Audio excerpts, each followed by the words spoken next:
Okay, now it's 5 o'clock.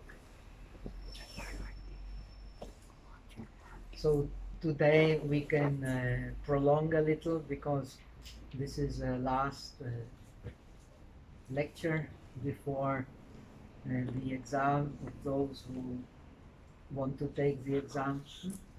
Did you get all the exam questions? Yeah. How do I know if they have taken or not? Okay, you have all received the questions. So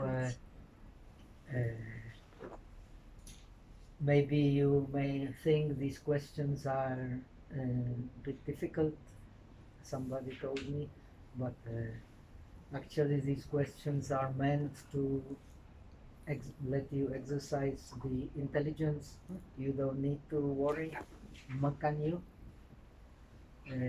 Nobody will fail. I just will. It is my duty to find out if you have read anything at all, or if you have understood anything at all. So just give you a challenge to exercise your intellect, because learning Buddhism should be, but unfortunately it is very often not so, maybe more often than it should be. It is a challenge to develop, cultivate our intelligence. Actually, the meditation in Buddhism is called bhavana, which means cultivation.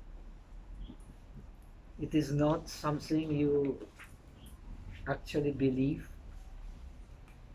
It is much more something you have to, some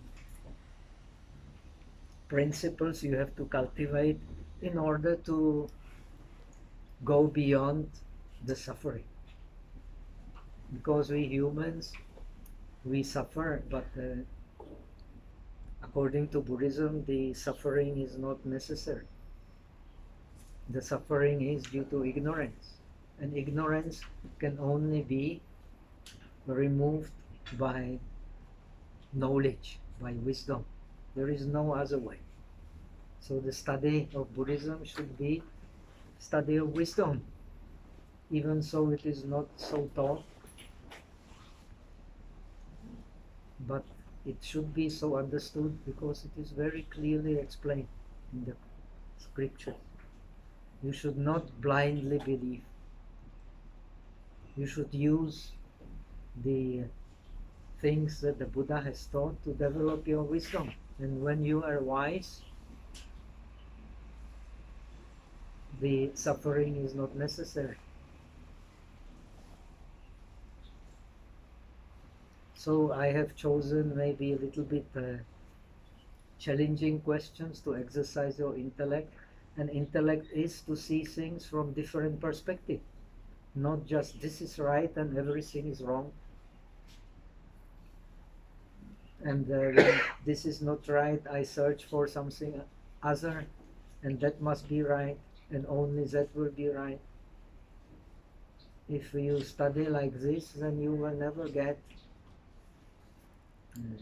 the result the Buddhism is, the study of Buddhism is sought to bring.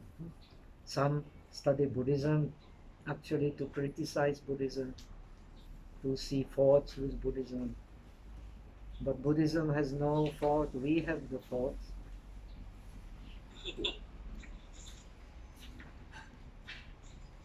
The Buddhism is not a dogma. It is just skillful means to develop wisdom. And when you have wisdom, you don't need to suffer. So now let us go to the questions before we start with lecture 10. I did not prepare any lecture for today because we did not do the lecture 10. And if I give you too many things, then it may only confuse you, because I have given you to read also the lectures from my past study in Hong Kong. They may be very useful for you to understand the questions you are being asked. So you can study these these lectures from the before and compare with this year lecture, and I think you should get the point, at least something.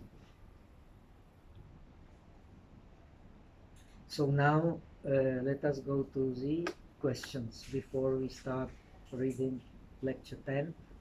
If you have any other questions concerning the examination or the essays you are supposed to write, we will discuss that after 8 o'clock, right? It's finished.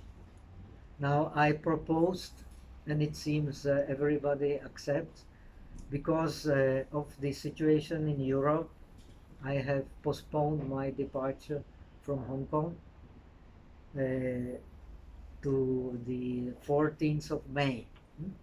So until 14th of May, we have more time. So I propose we do the oral examination 1 week later, or even 2 weeks later if you wish.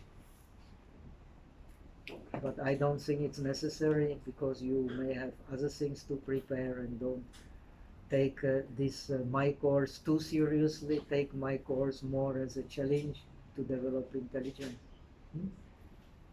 I'm not teaching you Sanskrit or Pali, not giving you any questions about grammar.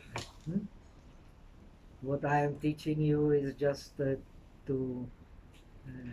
methods to find more interest in your study and connect it with practice and daily life. And daily life is a challenge of the practice. If we have the correct approach to Buddhism, and most of us unfortunately don't, then they should be also able to solve the problems of daily life.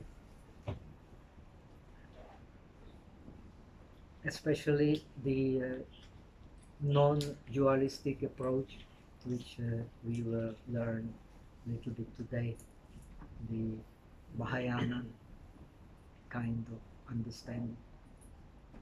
So now, question 1. Venerable, is nature of the mind means a Buddha nature? The Buddha nature is just one interpretation. In order to contemplate, in order to encourage you to question, so the Buddhism is serving you all kinds of dishes. The Buddha nature, the alaya, the all kinds of concepts, but you should remember, being an intelligent person, but that these are only concepts. So Buddha nature finally is also only concept. As long as you don't know your mind, then the Buddha nature will be just another concept. The Buddha nature corresponds to the concept of the matrix of Tathagata, the Buddhahood innate in all beings. But this is only ideal. Remember, we are not Buddhas. We are very, very far from being Buddhas. So the Buddha nature is only an ideal.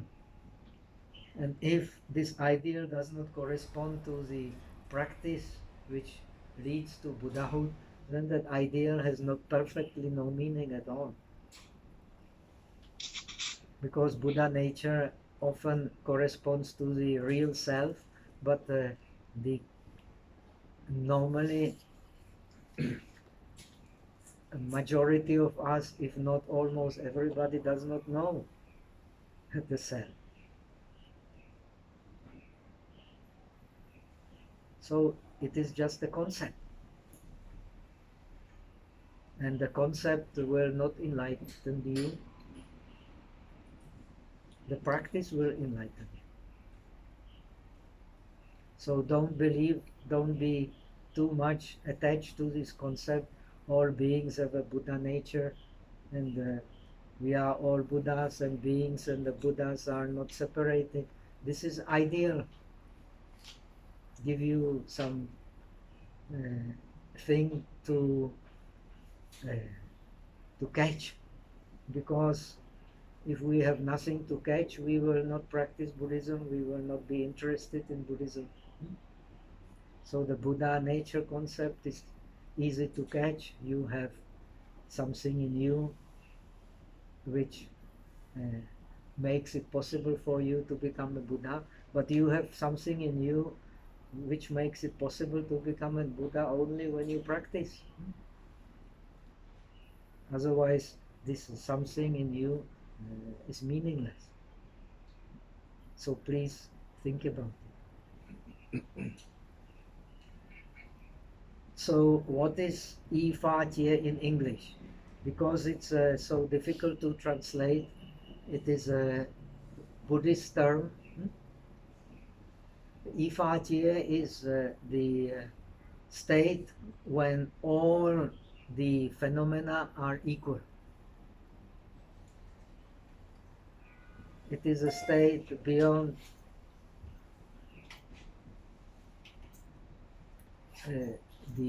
any clinging to any differentiation. That is why it's one. The Buddhism, as all actually genuine religion, teach that the reality is only one.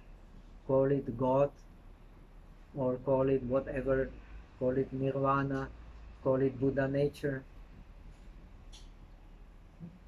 So Yi Fa Jie is the idea that of enlightened mind, for which all the phenomena are equal. Inside, outside, everything is equal. The beings are equal, the words are equal, the Dharma is equal. The enlightenment is equal. The Buddhahood is equal. The path to the enlightenment is ultimately equal. So this is the idea of Yi Fa Jie. When you have experienced Yi Fa Jie, then you will have experienced inside, outside, everything is equal. In this state, you don't need anything to search for. You don't need anything to find out. You just reflect the things as they really are. So you don't need even to attend to things. You just reflect them. So you become one with the state, real state of the things. So this is Yi Fa Jie. The Jie in Buddhism translate the Sanskrit term dhatu, which means element. In Buddhism, the element explains the idea of non-self. If there is no self, what is there? The element. Element of I, element of form, element of I consciousness. Everything becomes element. So when you understand the elements, you don't see any self. When you don't understand the elements, the phenomena as they are, the selfless nature of phenomena, base for the non-dualistic investigation, as you have learned. So you will get some taste of Yi Fa Jie. No phenomena has a self nature. We have explained the agamas which lead us to the state of arahathood, they emphasize the non-self of a person. The Mahayana scriptures emphasize the non-self of all the phenomena, no exception. When you have realized this non-self of all the phenomena, you have realized Ifatye.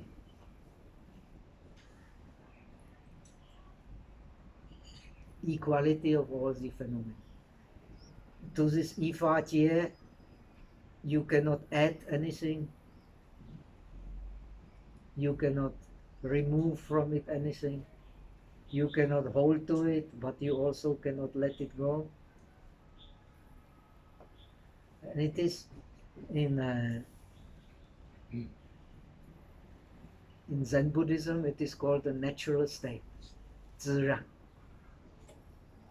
Now we suffer because we do not know Zira. We do not know the natural. And it comes from the Transcendental Wisdom Sutras, Poje Polomi Ching. Poje Polomi Ching teaches that actually there is the natural nirvana, Zira Nyepan. Whether we are aware of it or not, it is a true state of things. Because we don't understand this true self of things, we want to add something to the reality, or we want to remove something from the reality.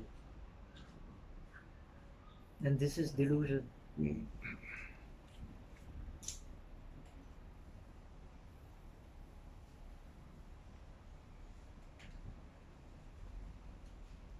So the selflessness of the phenomena is a fact. Whether we like it or not, it is a fact. Because what we experience inside, outside is a process. And this process has there is thinking, but not a thinker. There is feeling, but not one who feels. There is perception, but no one perceives. So nothing arises from itself, nothing arises from the other, nothing arises neither from the self nor from the other, and nothing arises without a cause. When you understand it, you are in the Ifatye.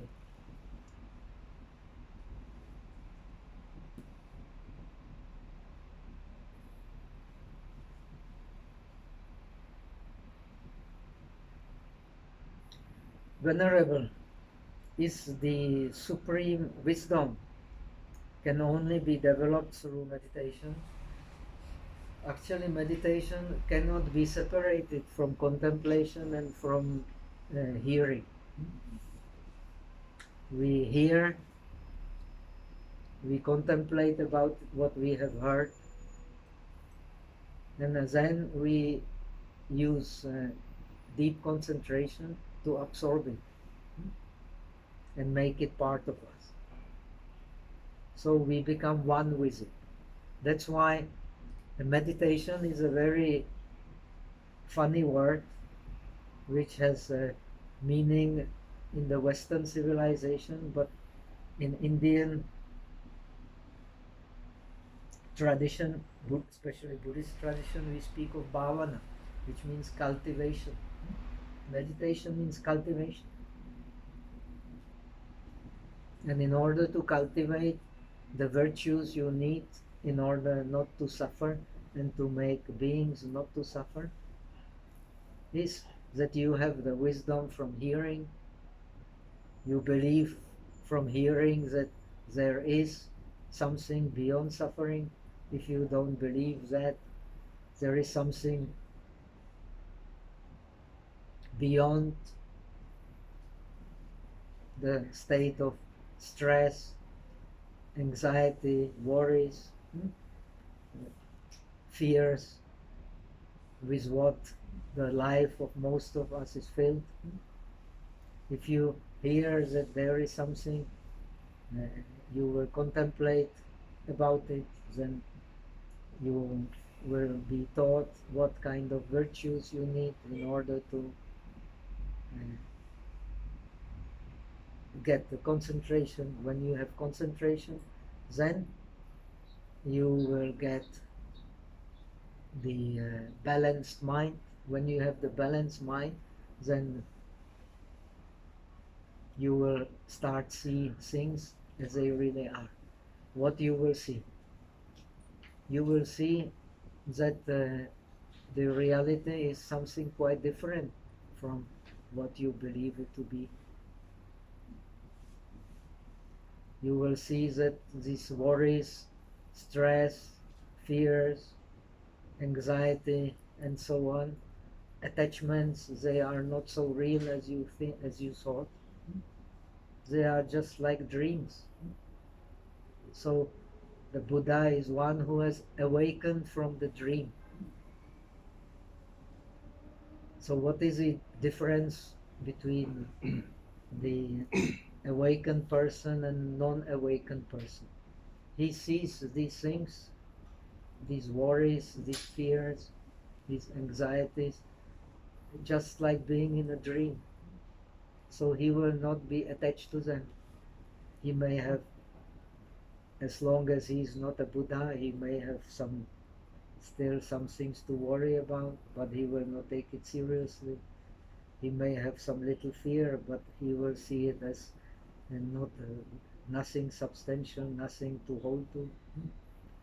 He will have some little stress when he has to, when he's close to the time of his plane departure and has to rush to get to the plane, but he will take it with ease.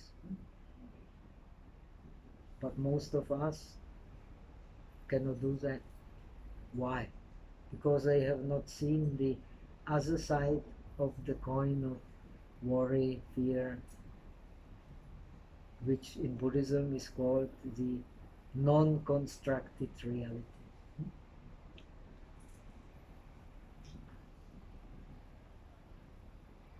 Our reality is constructed. So, because we believe in our constructions, so we engage in all these.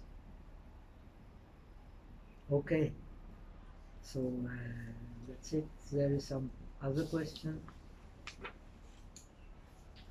Could you please send the questions to those who are just sitting in, so that we could think over them a bit? I don't have these questions now. They are in the computer, and I don't have my computer. Sorry about that. We send them through Word, no? Kate. To Kate. We can, if you can call the Kate Wong, then she will send it to us somehow. Is it possible through school, through this one, what it's called? Zoom. Sorry, I don't have the computer. I put it on the Word. I am a computer analphabet, and then because of the Taoians who is living next to me, I was able to send it to Kate Wong, and now I don't have it at all. And so if any one of you has it and you have some skillful means to communicate with each other, so please send it to others. You think there is such a thing? I'm not sure. Okay, fine, we can get them from CBS. Okay, CBS told me, Kate Wong told me that she has sent it to all the participants. She told me like that. So I rely on what she told me. Okay, so shall we start with another question? And I am so worried with the oral exam. The questions look so difficult. The questions look so difficult, seemingly, hmm? But actually they are not so difficult. It is just a challenge to make you think, and you don't need to worry. I will not let fail anyone. Hmm? But I will try to find out if you have read something and you have thought something, and if you have thought about the content of what you have learned in these lectures, Jiang that I have given you. That's all. So you don't need to worry. Nobody will fail. So it's better to have oral examination. It will be only a friendly talk to find out what you have read and how you have understood it, and it will help you for your further studies. Oh, there are now more questions coming. Just This need a question. Okay. Discuss in brief the analysis of form in the Yogacara Buddhism and compare with the Theravada living tradition. So all this is given in your papers. In Theravada we have explained the object is supposed to be there before the mind arises. What mind? Of course, a mind is there, but the active mind arises because the object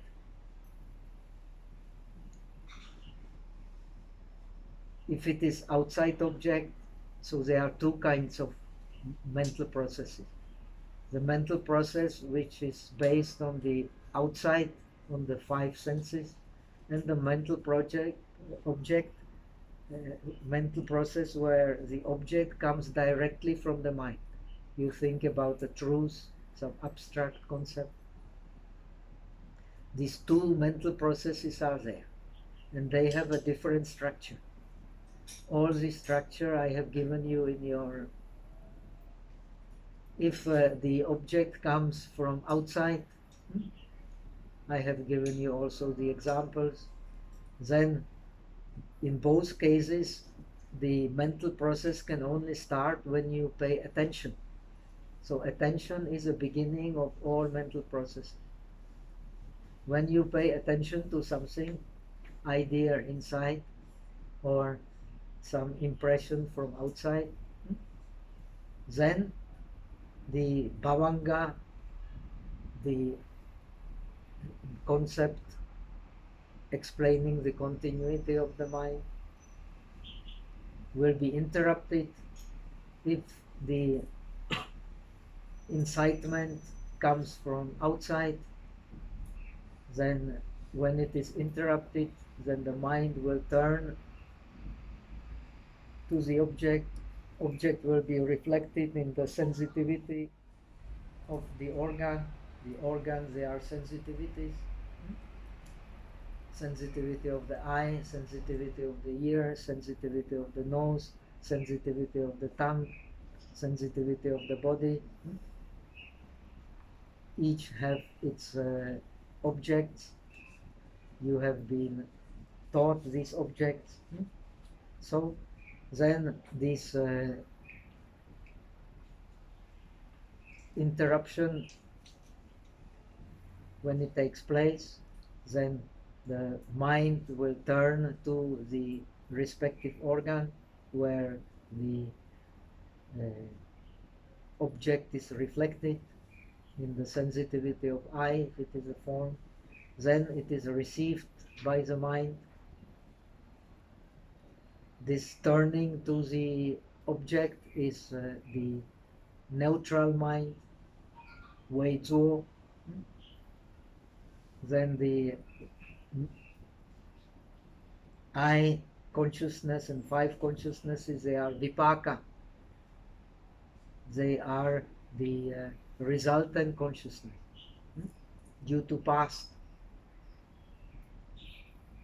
Then they are I consciousness is also resultant consciousness.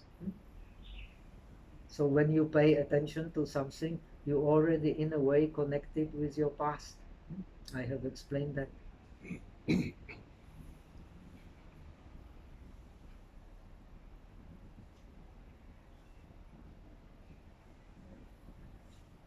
Then the object will be reflected in the, then it will be received. It is again resultant consciousness. Then it will be investigated, same like in the Yogacara system. When it has been investigated, the mind decides about it. When mind decides about it, it goes through it. And then, same like in Yogacara, it returns. Again, the resultant consciousness, it returns to the base of the mind. And according to the Theravada theory, in one clinging of the eye, you have thousands, hundreds of thousands of these processes, because the speed of mind is immeasurable. We can measure speed of light, but we can't measure the speed of mind. So it takes place with such incredible speed that you are not even aware that when you change your attention, your mind has to leave the base of consciousness and return to the base of consciousness when it turns to another object. Or when the process is continuing, so it will keep the same object. Then comes the mental consciousness, which puts these impressions from the 5 consciousnesses together. So it is like a film. These 5 consciousnesses, they are weak. So some believe they still have tendency of wholesome or unwholesome. Some say that they are not wholesome, like either wholesome, not unwholesome. But they are very weak. But then the mental consciousness is like putting these pictures of the film together and make it a continuity. So this is the job of mental consciousness, to bring continuity to these images. In a way, it is the same in Yogacara. The continuity gives impression that the objects of our attachment, object of our grasping, object of our anger are real, because there is this continuity. But the mental process is always interrupted. The continuity belongs to the base consciousness, from which is the base for all these processes. It is the same. But the concept is different in Yogacara and different in Theravada, because in Theravada the object is really outside. And the mind comes because it is incited from outside. So the bhavanga, the base consciousness, or alaya, can be interrupted, and the active process can start. This active process, if it takes the object outside, it is just a fleeting image. And on the base of these fleeting images, the mental consciousness make a continuity. And this continuity is registered in our mind. Our mind is like the tape recorder, like a computer, registering these mental processes. If we cling to them, So in a way, the process of meditation is a deconstructing of these seeds of our attachments, of our anger, of our pride, ignorance, of our jealousy, miserliness, and so on, which are stored in our consciousness. So this is your challenge for intelligence. So please contemplate on it. I don't want you just to learn Buddhism like you learn the Bible by heart and you don't understand anything. It is a very useful thing.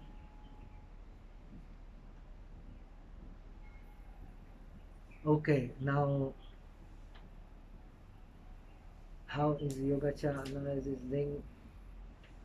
linked to the non-dual approach to meditation emphasized in Mahayana, and how is it used in the meditation process? Oh, so many questions coming up. I hope we will get into the lecture 10. Okay, how is this Yogacara analysis linked to the non-dual approach to meditation emphasized in the Mahayana tradition? Well, it is all explained in your lectures. You must have been sleeping. I have explained that the Yogacara analysis is based on a non-dual approach to reality. The duality comes from the mind itself. There is no duality in the reality. The duality comes from the mind itself. That's why this Yogacara is called also mind only. It does not mean that the things outside do not exist, but that the mind which differentiates these things outside is as constructed as these things outside. This is just the skillful means to make you understand that. So it does not mean only that the objects outside do not exist. It also means that the mind which clings to these differentiations of the objects outside also is not real. But it exists because it is based on the real mind.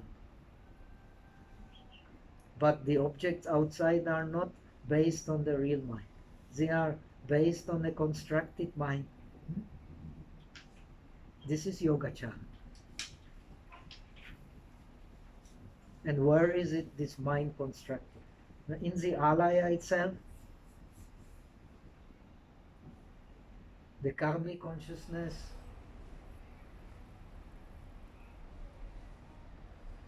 becomes the arising consciousness and revealing consciousness.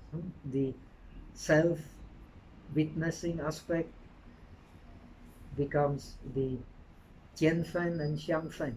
Where is the Tianfen, which is mind and mental factors, there must be Xiangfen, which is what we experience as the outside world or as a body. It is very simple. You only have to think a little bit, then you will get clarity. Buddhism is meant for thinking. It is not meant for just learning automatically, or not meant to believe that there is something, some savior to help poor Dhammadipa to be happy.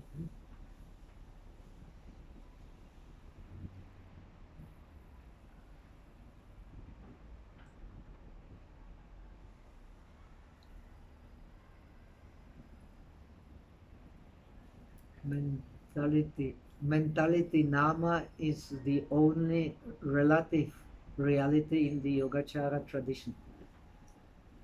That is not true. Who said that? You are saying what I have never said. Nama is the only reality, the mind is the only reality, but the relative, the things outside also exist in a relative way. The differentiating mind, the things outside exist as a relative to the fabricating mind inside. And the fabricated mind is not real, but it is based on the real. If it was not based on the real, we would never get any liberation. So how do you find out what is real? By seeing clearly all your mental processes and the objects of these mental processes as impermanence.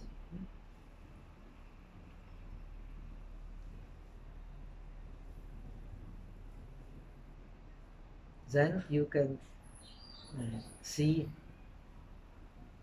the real mind. And what we experience is based on the real mind, inside, outside.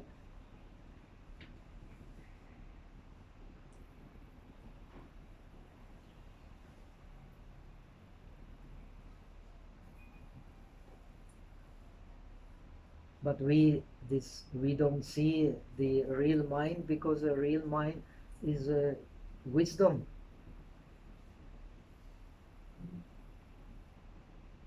And we only see the mind which differentiates, which fabricates. And because we take this mind which fabricates for reality, we also take the objects which are fabricated by the mind as a reality.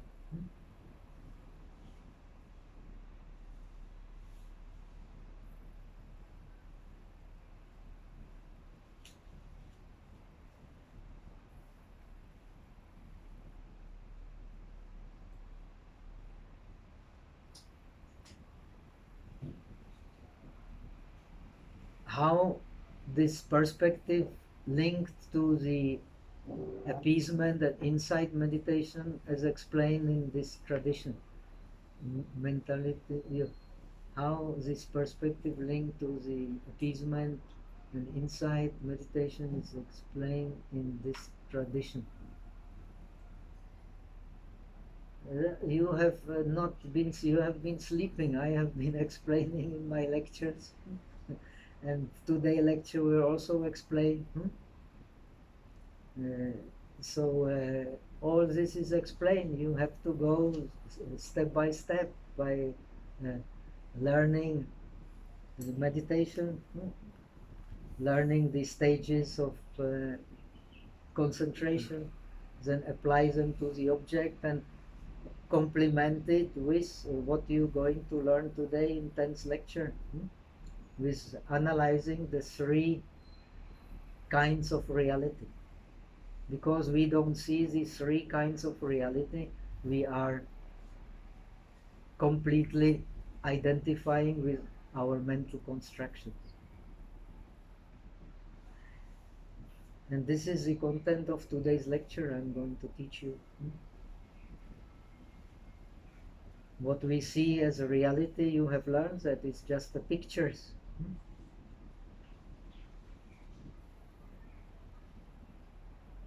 And we don't go beyond the pictures unless we are enlightened. When we are enlightened, then we see as far as one can see the five aggregates, and we see what we see in terms of suchness.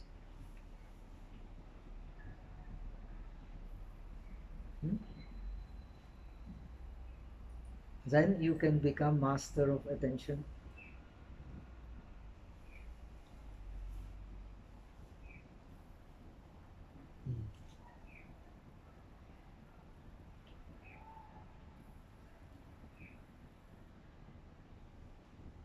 Okay. Is it possible to contact you after studies in Hong Kong to further advance my meditation practice in your place in Europe? Okay. I am these 2 years I have been mostly traveling. Partly I am in India, partly I am in Czech, in Europe, but I am most of the time traveling because I am building these 2 centers in India and in Czech. So I need a good contact with outside world. So later when I am there teaching, you are most welcome, but they are still kind of under construction, and most of the time I'm not there. So it's in the care of the caretaker, and some people help me to keep it in order, but I myself, most of the time I'm not there. But when I am there, settled more after we have constructed the center, then you can come. In India also we hope to build some meditation huts. The center is there already. In Czech, the meditation hall has not been allowed by the government because they don't allow to build in the nature preserve area, national park. So we have to think of other strategy to build it as an agriculture building. Then there is a chance it will be allowed, then we turn it into the meditation hall. But it is a long bureaucratic procedure which should be solved this year, then we start building. And in India the center is already there, meditation hall is there, but I am also there only like every year, just several weeks. But there are some teachers from the Mumbai University which has been sponsoring me, so you can, they are sometimes teaching, and also some yoga teachers come, and some teachers teaching Pali come.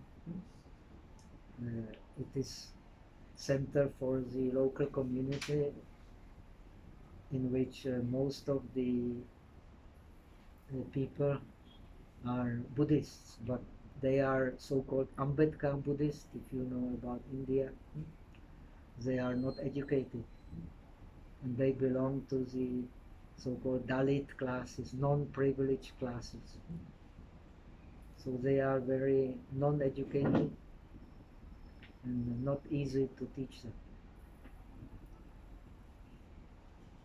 Okay.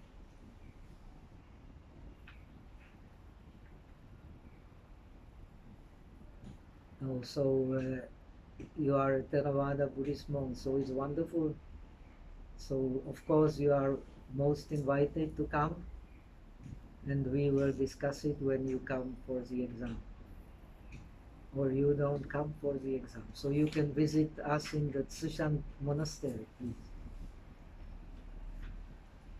And I can give you my email. You can contact me by email. If you have something to write, please write my email now. My email is my Chinese name, Xingkong, XINGKONGCZ. That is the abbreviation for my country, Czech. Then at, it's called gmail.com. gmail.com. XINGKONGCZ at gmail.com.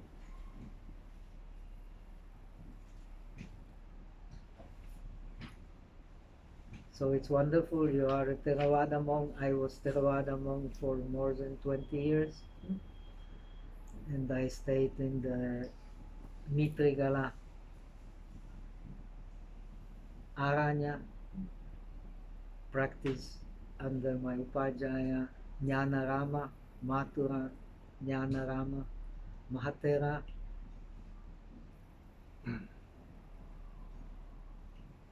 And I belong to the organization of the Yoga Ashramaya Samstava from the Ramaniya Nikaya. Okay. Venerable, if the reality we see is coming from our mind, why everybody is seeing the same object in a similar sense? You are completely wrong. This is very naive to believe that you see exactly what other beings see. This is the most naive. We actually see all according to what we want to see, what we don't want to see, and according to our ignorance. The reality is very different from what we see. And we see in a little similar way, quite similar way, because we have similar karma. But our friends, dogs, see in a very different way, cats, very different way, goats, very different way, fish, very different way. The mind is a very mysterious thing. So we see through the mind, which the constructed mind.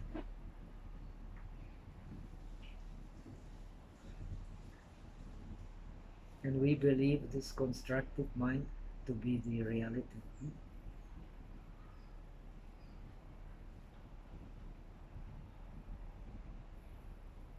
So we are defined by millions and millions of years of our ancestors, our seeing, our concepts, our fears, our worries. Mind is a very mysterious thing. You would be surprised how many information stored in our mind.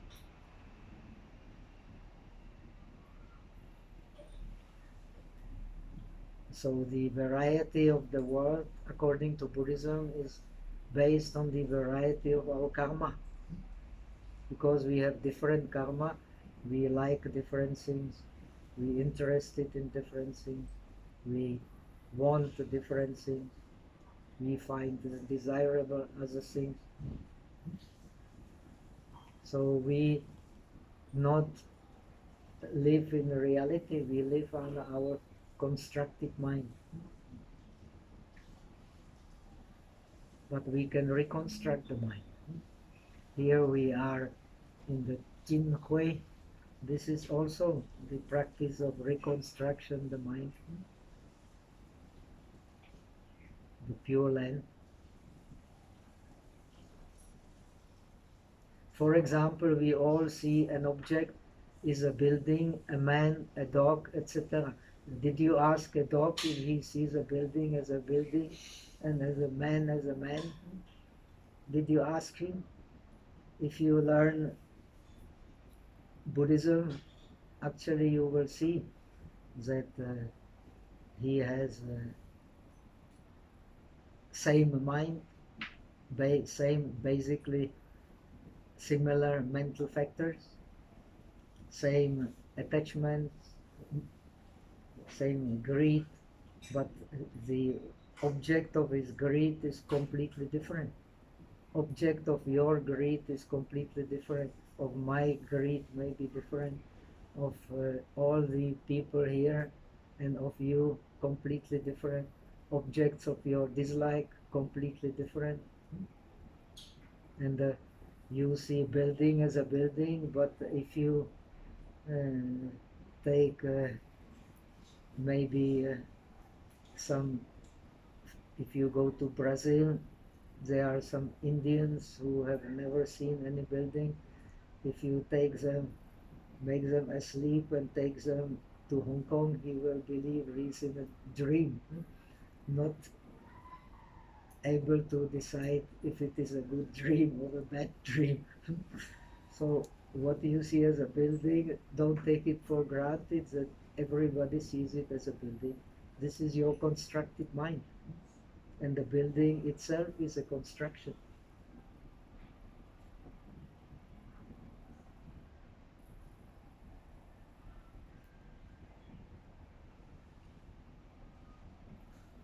Venerable, the question 2 asked by Zhuang is actually from your exam questions. Now, very good. So you can get some clarity. Yes, actually, I just posted the exam question for those who are sitting. Very good. Thank you so much, John. Can we have your official website, please? You can write it. My official website is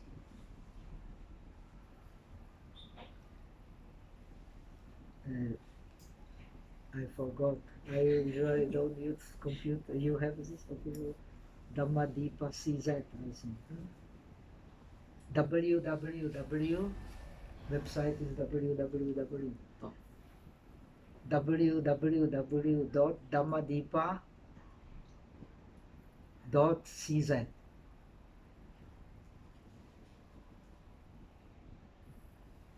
But I myself don't know what is in that website. I am very bad in computer. Yeah, he has found it. Is it Dhammadipa? Yeah, it is correct. Dhammadipa.cz. There I used to have in Czech one Chinese nun who taught at the Prague University. She always translated into Chinese, but now she's gone and I am not computer man. So it's in English and in Czech, 2 languages.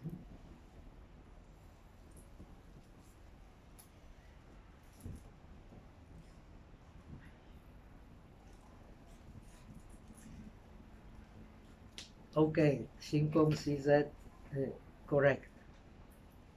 Venerable, but you said the question was wrong, so I am confused. Which question? I don't know what you're talking about.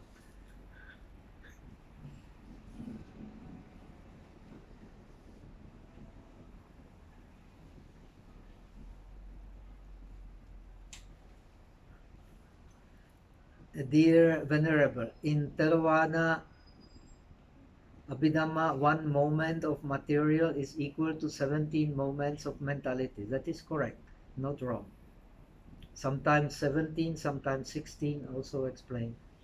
How is it different from Yogacara tradition in this perspective?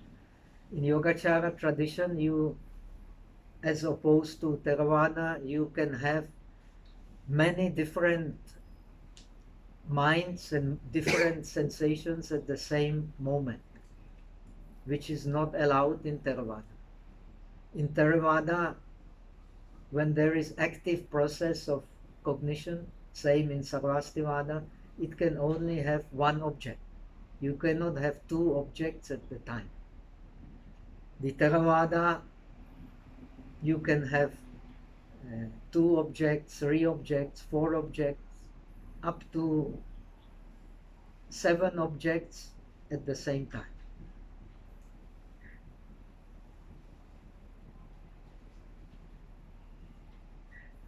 So this is a difference.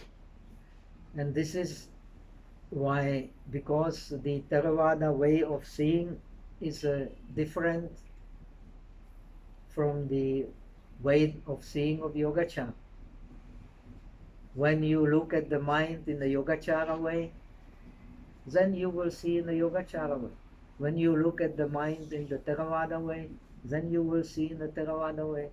When you look at the mind in the Sarvastivada way, it also makes sense. You can experience in the Sarvastivada way.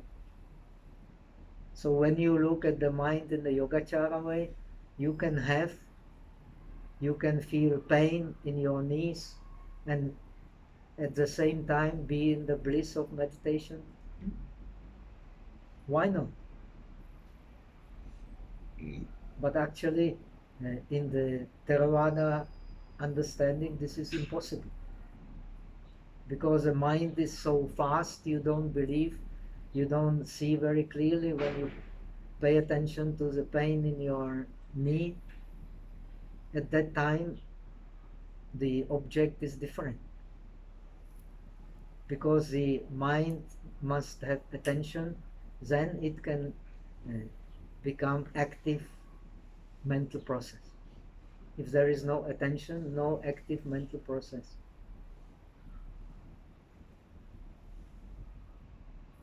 So you can have attention only to one object. You cannot have attention to 3, 4, 5 objects at the same time. But because the mind is so fast, you don't notice. But because in Yogacara the mind is base for everything we experience, so you can have 2 different sensations at the same time. Why not? Even 3 different sensations, 3 different minds.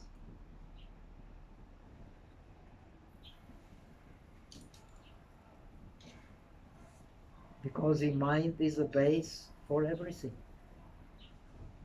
and the body is based in the mind.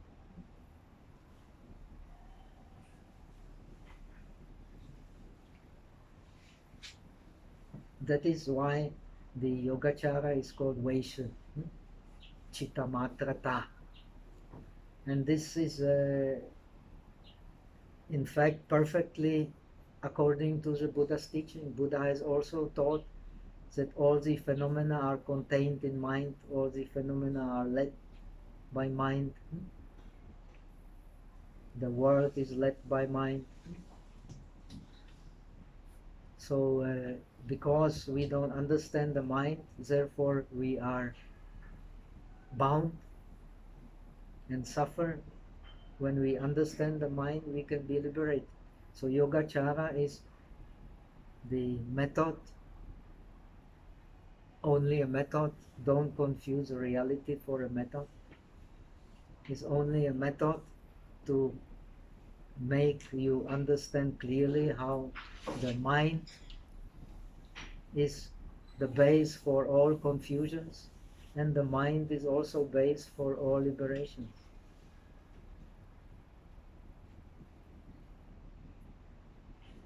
But if you take it as a dogma, then it is not Yogacara. It is a skillful means for liberation. So the Yogacara differentiates very, very clearly, same like Madhyamika, between the concept of Yogacara and the reality of Yogacara. The concept of Yogacara is only confusion if you hold to it. Because a real mind you cannot hold.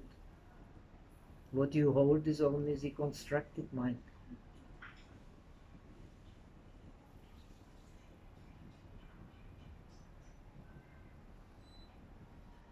Similarly, emptiness.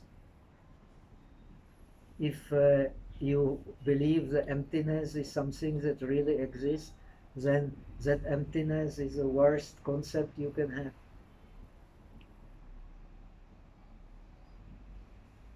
It is better to believe in existence as high as a Mount Sumeru than to believe in reality of emptiness. Emptiness is a help to understand reality. Mind only is also only help to understand reality. But if you believe that at the present moment the mind is your reality, then you are only confused.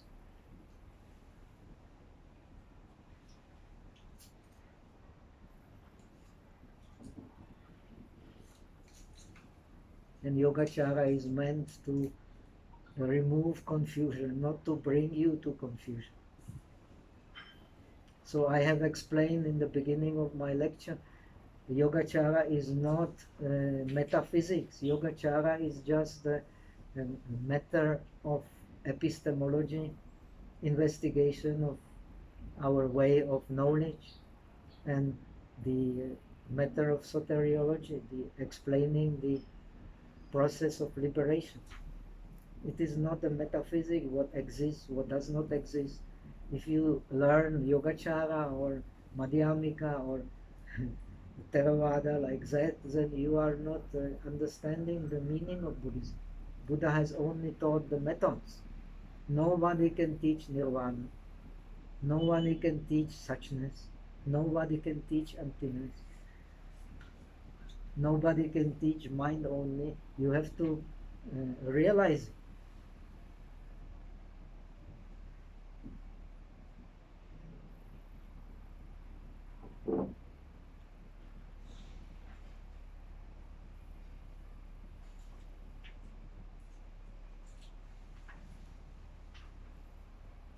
Okay, these 17 moments in mentality in regard to the object, they are called abhujita, from the Sanskrit root bhuj, which means among others to bend. So when the mind has attention, it bends to the object, and then it goes through the object if the object is outside by in 17 moments. When you have concentration and method, you can study. I have studied like that. It is you can really see it like that. Of course, partly you have constructed that, because the real mind is not constructed mind. But when you have constructed the mind, you will see it in this way, no problem. If you constructed mind in the seeing in a Savastivada way, you will also see in a Savastivada way. If in the Yogacara way, you will definitely see in the Yogacara way. So don't be confused. Buddhism is not really about ontology, what exists and what does not exist. Buddhism is about the method to liberate the mind from suffering. This is what all that the Buddha has taught. And this is true religion.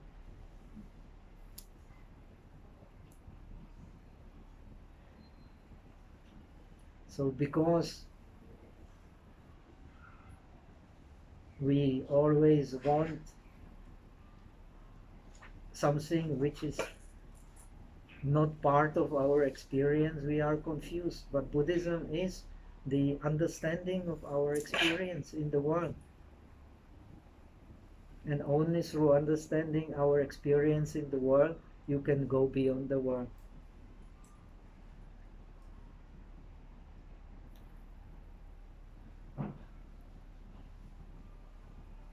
We are the architects of our reality, and we can change,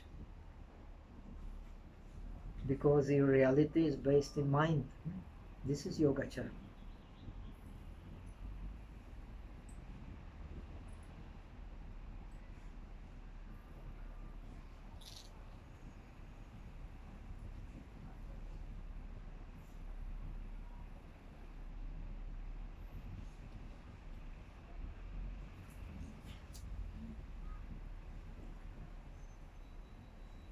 So 17 moments, they are, you can count them, it's very easy.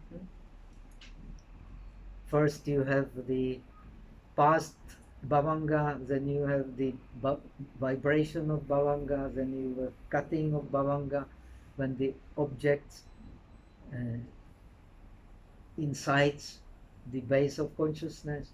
When it is cut, then you turn to the object, which is reflected in the sensitivity, then it is received by my moment, investigated by another moment, you decide, then it goes through it in the process called running, javana, 7 moments, and if the object is very clear, then 2 moments of that object, tat aramana, and returns back to the base of consciousness.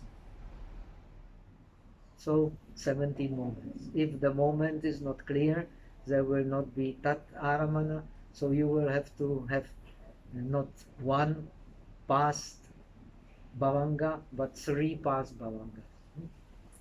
If it does not go through the javana, then you will have to deduce the 7 and you will have not 3 past bhavangas but 10 past bhavangas. So depends on the power of the object and of the attention which turns to the object. Then you have different types of mental processes. All this is explained in the Abhidharma. And this is very logical. If you make object according to the Theravada way of investigating the mind, you will really experience like that, no problem. So in order to understand the mind, Buddhism gives you model. And these models work perfectly, but they are only a model.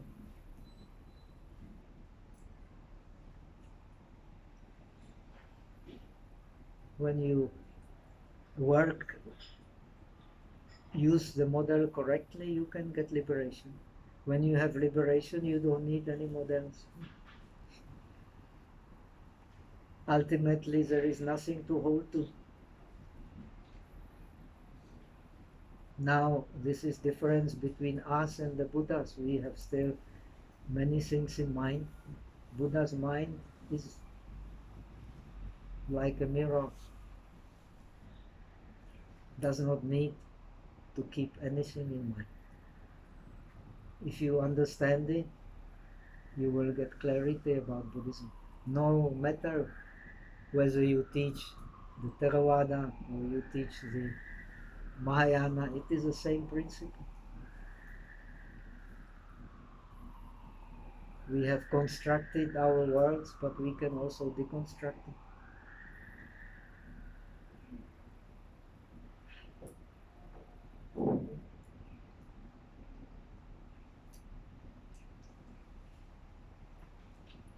The following question asked by Chuang was actually from the exam. Mentality is the only relative reality. Is the only reality, not a relative reality.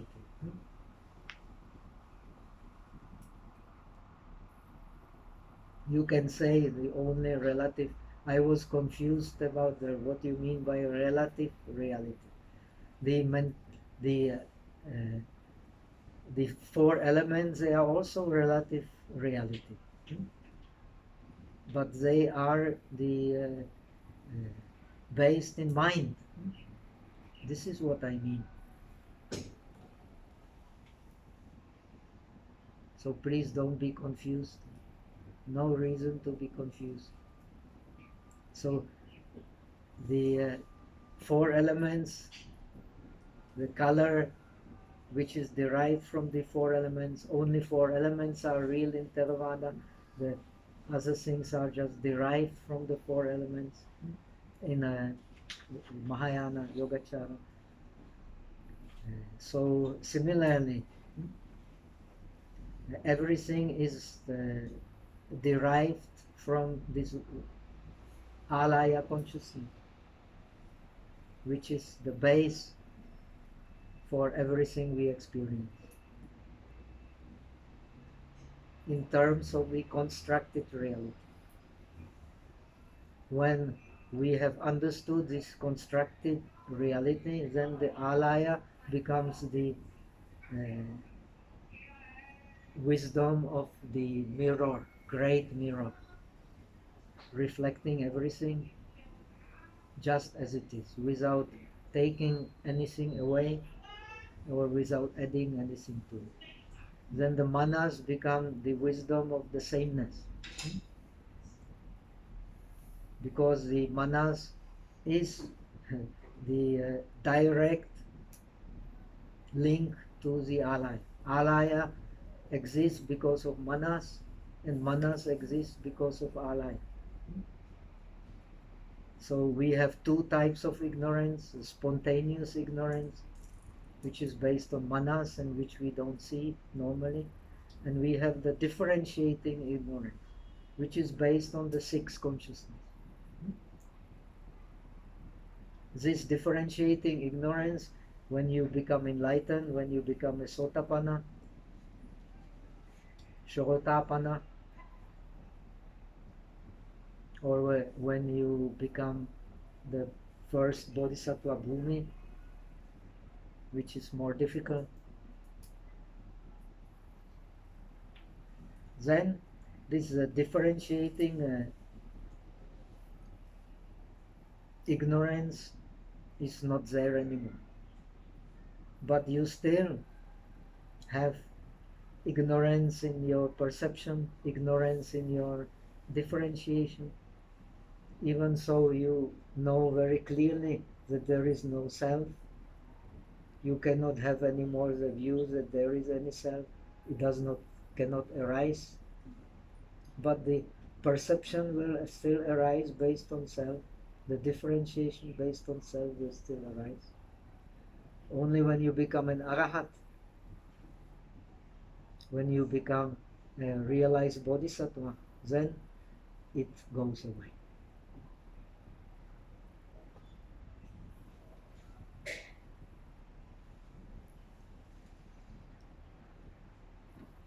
But when you become a realized,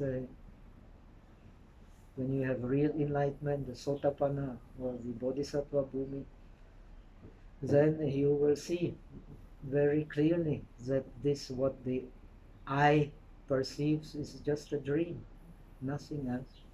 This is a difference between enlightened person and the non-enlightened person.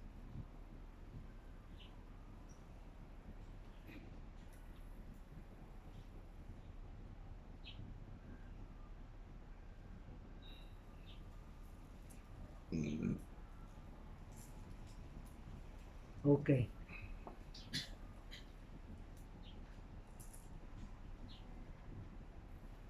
How is when we can recognize one mind's object, but our monkey mind has jumped to many other objects that we don't know? So that is cultivation. We have all explained that. Until we may know them, but so late already, just as the reflection. Is it in this sense Yogacara say what we are seeing as just mind only? No, it's only your idea and your mistaken idea. The training is the same. You have to make order in your mind to see. If you don't have order in your mind, what you see is only your liking and disliking. And what you want and what you don't want, and what you think is beautiful and what you think is ugly. This is your constructions. So first you have to put the mind in order, then you can start to see that these mind constructions are not real.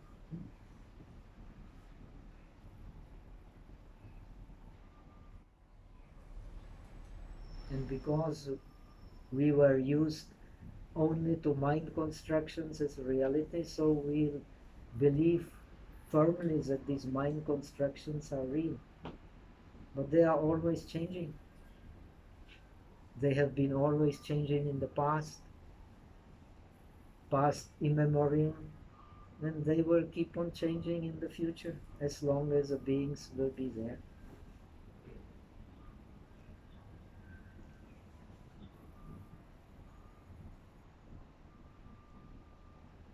Okay, to follow up the previous question of why we all see similar objects if everything is our mind's construction. I understand that we all see things differently because of our different concepts. Yeah, that is right, so what is the problem? But why is that we all see same objects at the same locations? We see the same objects at the same locations because we rely on the continuity of the mind.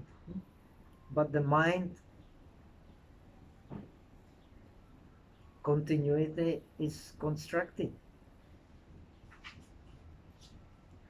The objects actually appear in the same location and disappear also in the same location. This is a mystery of our mind. This is explained in Theravada, this is explained in Yogacara. What we perceive is our images. And through these images, we construct the world.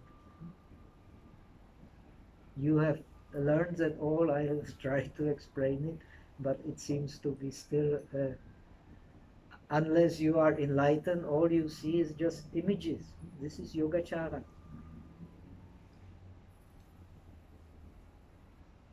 Actually, the things that you see, the woman that you see, the man that you see, is already not there. What you see is the image. And to that image, this concept of a real thing or a real person, we are attached. And because we are attached, we continue to construct our mind.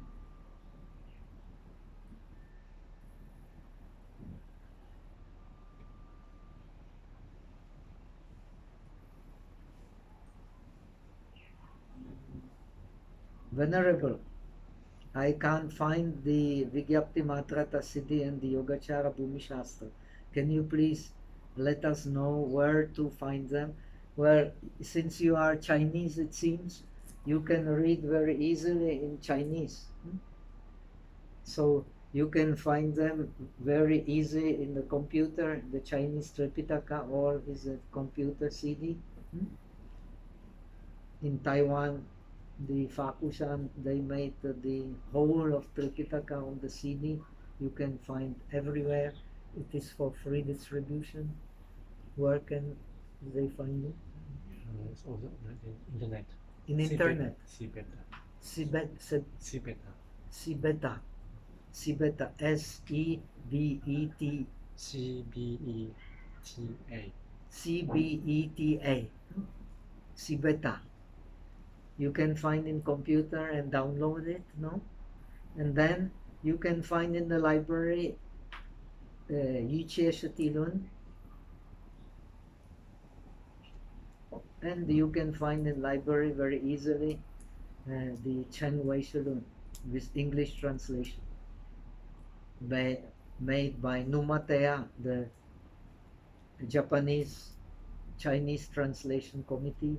They have translated a good translation made by very good collaboration of Japanese and American experts.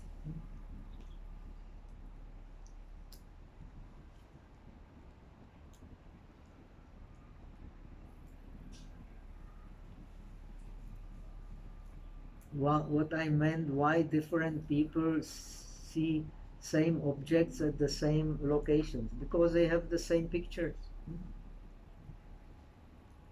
Now you take for granted the pictures of the dog are the same, of the fish are the same, of the gods are the same. They are not the same. The same river that you experience as a river, the fish experience in a very different way. The god also experience in a very different way. The dog also experience in a very different way. What make you think that they experience in the same way, like a river Yangtze Kiang? That is your imagination. And it is scientifically proved that the flies and butterflies and the insects and the worms and the mice see in a different way. You can scientifically, if you need a proof, it is there. Also, the colors that you see are not necessarily the same colors that the animals see and that the insects see. This is a great mistake to think so. So if the colors are not the same, why should the shapes be exactly the same?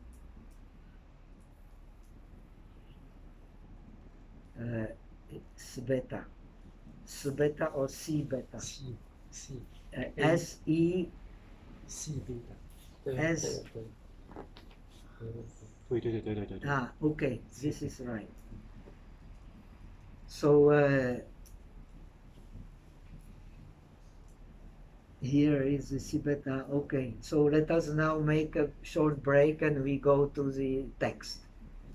So we will have to go through it quickly, and when we finish it, so if you all agree, then we decide this oral examination will take place after 2 weeks. On 22nd, not on 19th. Everybody, not 22nd. What is the date? 19, then after 1 week, 26. 26. So shall we make the exam on 26? And those who want to write an essay, but I advise you to take an oral exam, don't be afraid.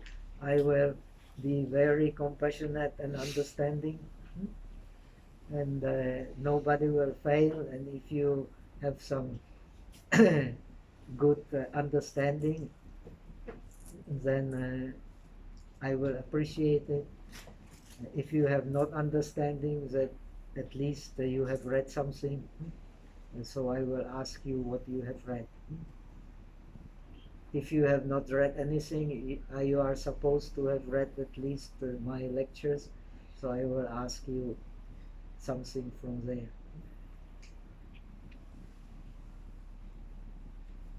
Okay.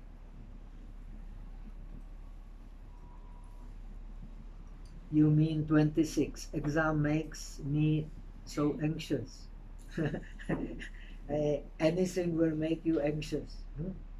So try to find the author of this anxiousness. Is it really you? Or is it inside or is it outside? Please contemplate. If you cannot on the 26th, so because I will stay in Hong Kong longer, so you can make maybe on 1 week after that. But I prefer that you all make on 26th. Okay?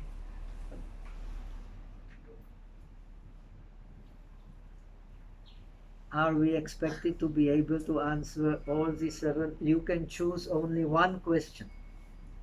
One question which you study in some detail. I have explained it. Then one question, you will take 15 minutes to give me some idea what you have constructed on the base of this question. What is your understanding, reading? And then I will ask you spontaneously one other question just for information. And that may be not necessarily related to the question you will explain. So don't worry, I will always be lenient and compassionate. I just want to make you think, not to learn blindly and mechanically. This is the worst thing one can do in studying Buddhism. And I am always never tired of emphasizing that. Buddhism is not automatic science. Buddhism is wisdom. It's not like learning a language. I myself taught languages for many, many years. Learning Buddhism is something very different. It's not like learning engineering. It's not like learning chemistry. That you learn some. It is a matter of wisdom. Finally, Buddhism is not really a religion, or should not be. It is a study of wisdom.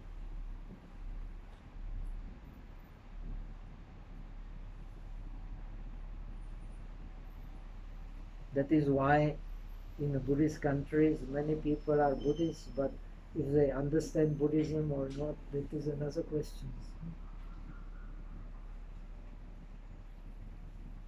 Similarly, in the West, people are supposed to be Christians. If they are Christians, that is a big question. This is what, when you read the New Testament, what the Buddha has taught, what the Christ has taught, is very, very different from what the people usually understand to be Buddhism or Christianity. So try to go back to the real Buddhism, which is really the wisdom of making our life not hell, but making our life bliss of living.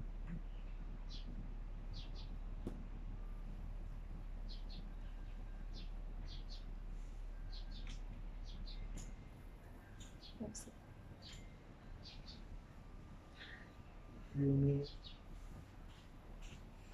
Okay, so you will be only asked to prepare for one question, and the one question I will ask you just to find out if you have read something or if you understood some general ideas that I have explained during my lecture. So don't be worried. The worry is the worst construction the mind can make. And you are learning Buddhism as a wisdom, not as the way to worry. Okay, so now we make 15 minutes break, then we go directly to the lecture 10. And we will have to go through it quickly, so I will choose what is important.